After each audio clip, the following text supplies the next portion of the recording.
G of Batman Figs on Instagram, and today's BTAS episode review is on the episode titled Catwalk.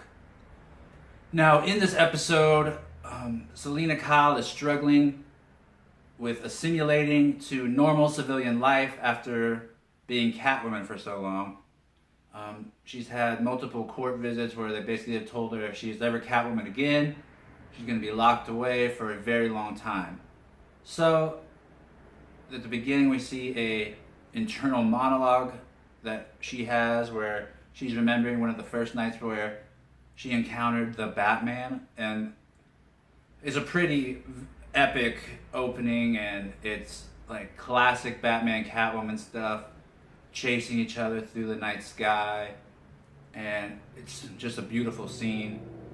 And then after that, we see her leave the party she's at for Veronica Vreeland, and she's picked up by a limo, which happens to have the Ventriloquist and Scarface in it.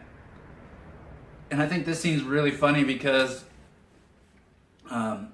the writers, they didn't try to make it seem like the Ventriloquist was an imposing figure at all. When Selina Kyle first sees him, she can't stop laughing. She's like, "Are you serious? You have a puppet?" And it's funny seeing the Ventriloquist get all flustered, be like, "Yeah." But I like that the writers didn't try to make it appear like he was an imposing figure. So, anyway, the Ventriloquist offers her a deal because he is a master at planning crimes. That's what he's known for. His crimes are perfectly planned, perfectly executed to a T, and he says, "Hey, I will plan this out for you if you do this for me," and he wants her to steal something. So he will use her expertise, she will use his expertise, and hopefully they can come up on a big score. So she thinks. So she gets in her Catwoman costume, and she goes after some expensive things at a museum, and the Ventriloquist double crosses her. Kind of like in the original Batman with Joker, where he's betrayed at Ace Chemicals, that sort of thing. So Catwoman gets in trouble. She is able to escape from the security guards, but Batman tracks her down, and she's able to convince Batman to allow her to work with him to find the person, because she acts like she doesn't know who did it, and she only does this to be able to avoid jail. So they work together, but it's not very long before Catwoman betrays Batman and just tries to go after the Ventriloquist herself. Because the Ventriloquist's whole plan is he's stealing stuffed extinct animals to sell to people that really want them, the hunters that aren't able to hunt these animals anymore because they're extinct. So he has some stuffed cat, and Catwoman wants it very badly. So she goes after him, but the Scarface is able to knock her out, and he's about to kill her, but of course Batman shows up, and from there, Ventriloquist is taken in, and the episode resolves itself. So, to me, this episode, what I got out of it was not to live in the past, because the past wasn't necessarily good, but through nostalgic lenses, we could tend to think that things were better than they were.